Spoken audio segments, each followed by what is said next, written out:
এখানে ইএস যেভাবে আসছে দেখো, এ এর পূর্ববর্তী কোনো কাজ নেই, বি এরও কোনো পূর্ববর্তী কাজ নেই। তো এ এবং বি এর পূর্ববর্তী কোনো কাজ নেই মানে স্টার্টিং পয়েন্ট, যার ফলে ইএস হচ্ছে 0।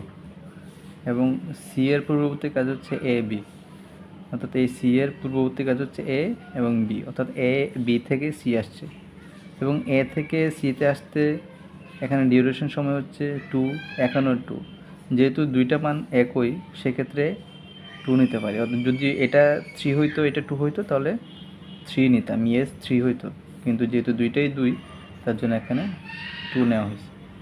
একই রকম ডি এর পূর্ববর্তী কাজ হচ্ছে তোমার সি, তো এই যে ডি এর পূর্ববর্তী কাজ হচ্ছে সি, তো এখানে দেখো 2, 4 অর্থাৎ 6 ডি আসতে এখানে 6 হচ্ছে। একই রকম এদিক থেকেও 6, তার জন্য 6। একই রকম তোমার ই এর পূর্ববর্তী কাজ হচ্ছে A B C, A B C, ই এর পূর্ববর্তী কাজ যে এ বি সি, তো ই এর যাইতে দেখো কত সময় লাগতেছে, এখানে 4, 2, 6।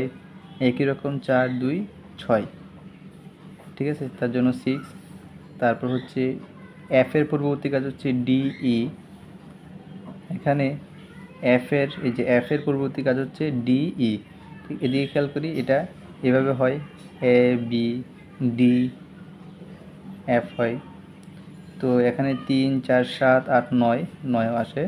আবার এদিকে যদি আমরা চিন্তা করি এভাবে 4, 2, 6, 6 1 7।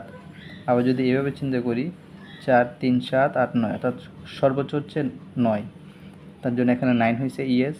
একই রকম এটা তোমার জি এর পূর্ববর্তী কাজ হচ্ছে এফ, তো জি এর পূর্ববর্তী কাজ হচ্ছে এফ।